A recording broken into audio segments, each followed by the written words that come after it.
So I made a tweet a little while back that garnered quite a lot of attention.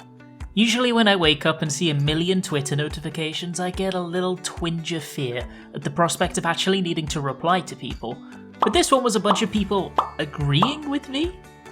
It was somewhat of a throwaway opinion that we don't need new content all the time in order to have things to do, and the Final Fantasy XIV player base had a lot of opinions about it. Some folks really resonated with it, others vehemently disagreed. And one opinion that surprised me in how much it popped up was that if you're new, sure, this makes sense, but if you've been playing for a few years, you've done everything. And this surprised me, because I've been playing Final Fantasy XIV for a decade now, and I don't think I've ever once genuinely felt like there was nothing to do. So today, I want to talk about why that is, and why I want to double down on that tweet. Extended breaks from new content in FF14 are something that I actually look forward to. Let me explain. Each Final Fantasy XIV expansion has its major content cycle stretched across 2 to 3 years, and we get 5 major patches within that window every single time. On top of that, we get a number of micro patches that include either balancing, quality of life, bug fixing, or micro content updates to go alongside those major patches. And there's a bunch of content within each of those patches that people regularly enjoy. These are the things that you think of when you think new patch. They will do their new MSQ quests, check out the new trial, maybe farm its extreme version. There will be either a new Alliance raid or an 8-man raid and Savage version, and they'll do that, potentially farm it weekly for an extended period of time, especially if they opted for Savage. Sometimes a relic update, deep dungeon or variant dungeon, something along those lines will come out as well, and players will do it, have fun with it, and collect all they can from it. When a new Blue Mage update comes out, the party finder fills with Blue Mage content for a week or so, and a small percentage opt to grab the new Savage achievements too.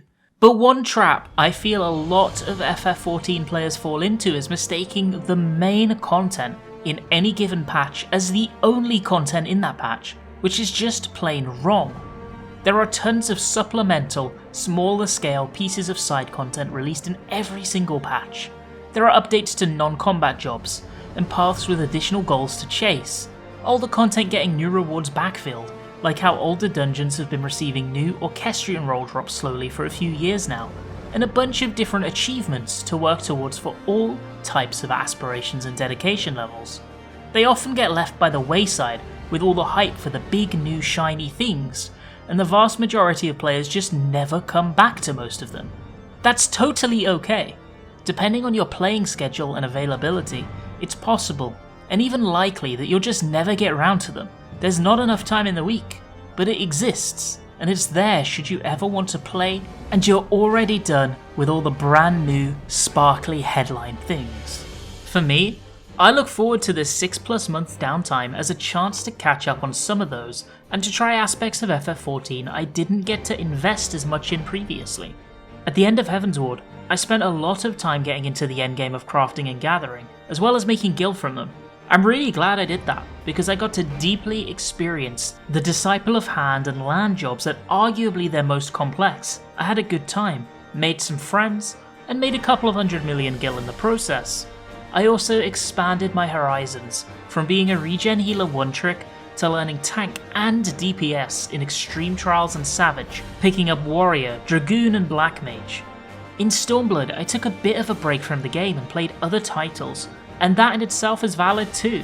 I wasn't really feeling the game at the time, and aside from working to find a group to do my first hardcore progression come Shadowbringers, I took a step back during those months and only occasionally logged in.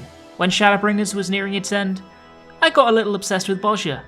Within the space of a month, I completed all 19 relics from basically nothing, all the way through to their final iterations. I obtained 10-10-10 on the 3 Bozja buffs. I did over 50 runs of Dalriada, Castrum, and Delubrum Reginate each, and farmed Savage a bunch as well. Basically everything you can imagine to complete Bozja, I did it.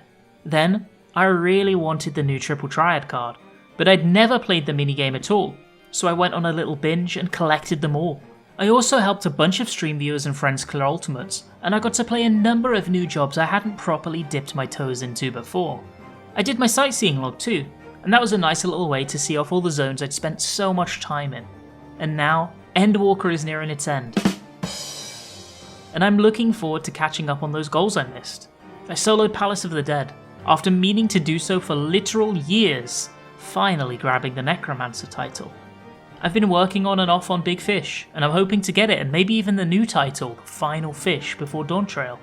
I've been party findering a lot of ultimates, and I plan to continue helping people get their clears, and I'd like to try and beat a handful, if not all of them, on all 19 current jobs. I think having goals to chase is important to keep these downtimes fun, whether you set them yourself or whether there's something in-game where you can physically see a progress bar fill, an achievement unlock, or a reward drop. And FF14 has an absolute plethora of these things to do. With a back catalogue of content dating back over a decade, there's no shortage of stuff to do. And to those that say I've done everything, I'm sorry, but I just don't believe you. There was a recent news story that got shared around various gaming outlets of the first player in FF14 history to obtain every single achievement in the game. And this happened just a few months ago. If you're not that guy, there are things to do. Whether you want to engage with that content though is a different story entirely. I understand, some of the fringe content is definitely not enticing. Doing leave quests every day for 7 years? Yeah, not for me. I'll pass, thanks. 100 squadron missions, where you have to babysit your lemmings through the most painfully slow dungeon runs you've ever experienced? Nah, I'm good.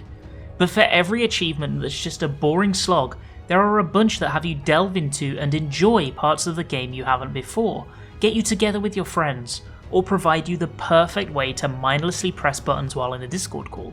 And that, in my opinion, is absolutely worth something. Very relatedly, Square Enix just announced the latest in the line of Moogle Treasure Trove in-game events, which usually take place at the end of a patch cycle and give players a chance to farm duties and grab some rewards they may have missed from expansions past. These events have always been decent, but this new iteration has a few upgrades from those that came before. There have been new menus added, meaning that in-game you can easily view a list of each type of duty that provides Moogle tomes for you to easily track. And on top of the classic event loop of doing those selected duties to obtain tomes, they've also added both weekly and seasonal challenges to complete in order to get a big chunk of Moogle tomes all at once. And all of this is available via a neat little event UI based on these screenshots shown off of the menus. This, in my opinion, is exactly what FF14 needs more of. More built-in trackers for goal chasing, more goals in general, more rewards, big or small, locked behind in-game triumphs. The advent of adventure plate rewards being implemented was a brilliant step in this direction, and this new rendition of the Moogle Treasure Trove event is yet another.